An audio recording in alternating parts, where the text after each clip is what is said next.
Halo Bapak Ibu yang berbahagia, berjumpa kembali dengan saya Dr. Andri, spesialis kedokteran jiwa dari Rumah Sakit Omni Alam Sutra Tangerang. Hari ini saya mau berbicara tentang masalah gangguan kecemasan kembali. Setelah kemarin dalam satu mingguan saya lebih banyak bercerita tentang masalah gangguan kecemasan yang berkaitan dengan vaksin Sinovac ya.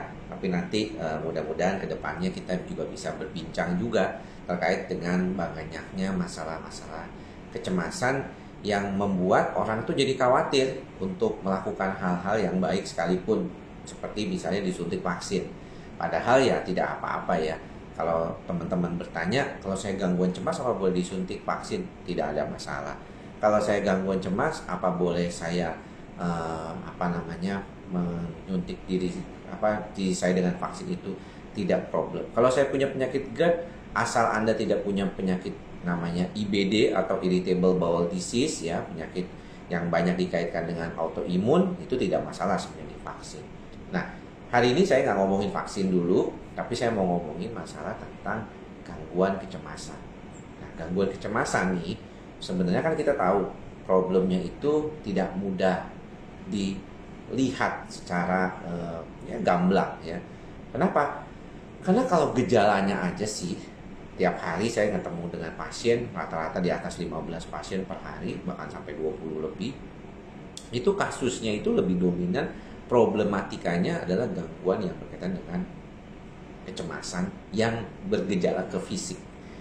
Yang itulah yang membuat si pasien jadi takut dan kemudian pergi ke dokter.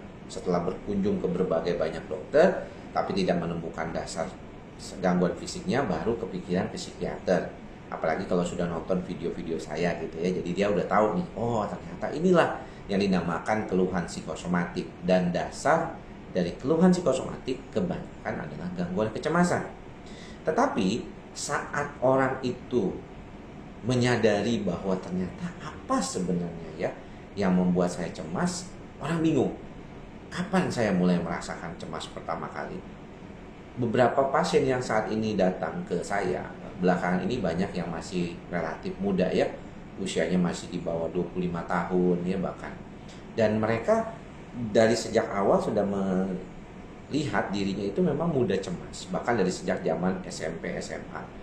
Dan ketika di usianya lewat fase kuliah, masuk ke fase kerja, ada tekanan, tiba-tiba terjadilah gejala-gejala serangan kecemasan panik atau gejala psikosomatik yang cukup kronis atau berbulan-bulan dialami.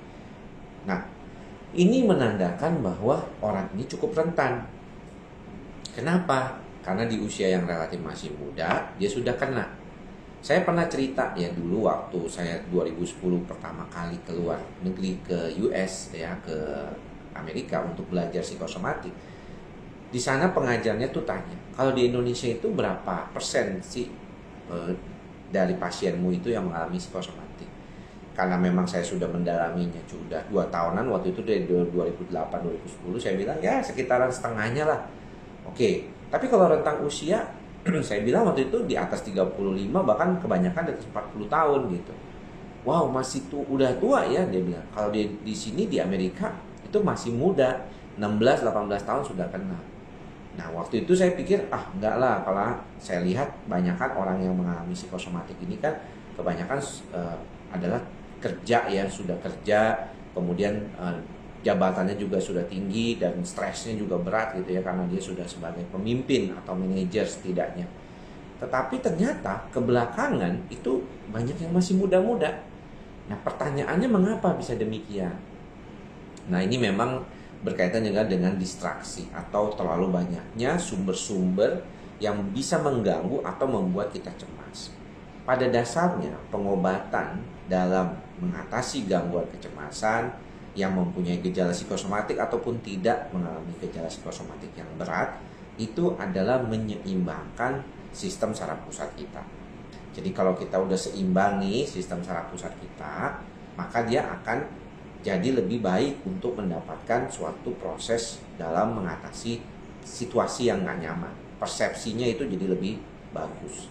Tapi kalau itu ternyata dari sejak lama demikian, maka orang kadang-kadang gak tahu. Karena proses pikir dan daya pikirnya dia itu emang udah kebiasaan begitu gitu.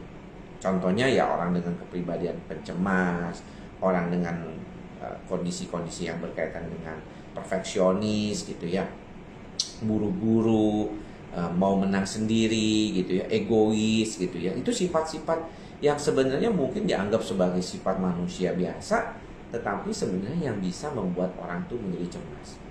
Sebaliknya, untuk bisa mengurangi cemasnya, maka orang mulai harus belajar untuk bisa lebih tenang, lebih ikhlas, lebih sabar, dan lebih baik lagi dalam memandang kehidupan ini. Ternyata hal-hal seperti itu tidak mudah, teman-teman. Mengapa? Karena memang sudah kebiasaan. Kalau kita bekerja ya, ketika kita mulai kehabisan tantangan, itu mulai loyo, produktivitas kita menurun. Kita butuh tantangan baru. Akhirnya tantangan baru datang. Nah, tantangan baru inilah yang membuat kalau seolah-olah kita tuh ketidakmampuan untuk mengatasinya itu jadi seringkali bikin kita jadi stres. Nah, sedangkan yang relatif stabil dan dia cukup mau puas dengan keadaannya, itu juga kadang-kadang bukan berarti tidak bisa stres karena dia jenuh. Jadi memang nggak gampang ya kalau dilihat begini. Kayaknya kok jadi susah sekali ya dok ya. Betul. Seolah-olah kayaknya tuh apapun bisa stres, santai stres, nggak santai stres juga gitu. Itulah mengapa kita harus belajar balancing. Kita harus belajar mindfulness. Bagaimana belajar untuk menyadari kemampuan kita. Kalau memang kehidupan kita ini dalam situasi yang sudah cukup stabil, maka ada baiknya kita mulai melakukan hal-hal yang bagus juga untuk tetap. Makanya orang bilang work-life balance itu sebenarnya bagaimana kita tidak terlalu fokus dengan apa yang kita mau kejar, seperti mengejar karir yang nggak ada habisnya, tapi juga bagaimana kita bisa membantu diri kita, menyayangi diri kita untuk membuat situasi kehidupan kita itu lebih nyaman gitu. Kalau kita biasa jadi lebih nyaman dengan kehidupan kita, maka kita akan bisa mengatasi kecemasan kita. Tapi kalau Anda itu terus ngegeber istilahnya diri Anda, push terus gitu, sampai akhirnya kelelahan ya, burn out, dan terjadilah serangan cemas pertama atau panik pertama, atau setidaknya Anda mengalami gejala-gejala psikosomatik, ya nggak bisa ya. Makanya yang susah itu bukan cuma ngasih obatnya saja ya, kadang-kadang obat udah nggak mau, si pasien juga nggak mau berubah lagi ya ke hal-hal yang positif ya, supaya dia mengurangi cemasnya. Pastinya akan berubah, tidak perlu khawatir akan perubahan, karena itu adalah suatu keniscayaan. Itulah apa adanya manusia, itulah apa adanya kehidupan kita ini, dimana kita akan berubah ya. Dan inilah pentingnya menyadari bahwa perubahan yang akan jadi lebih baik mudah-mudahan akan membawa kita ke kehidupan yang lebih baik juga ke depannya. Demikian apa yang bisa saya sampaikan, semoga bermanfaat ya buat teman-teman Bapak Ibu semua. Sampai bertemu lagi di lain kesempatan. Salam sehat jiwa. Bye bye. Thank you.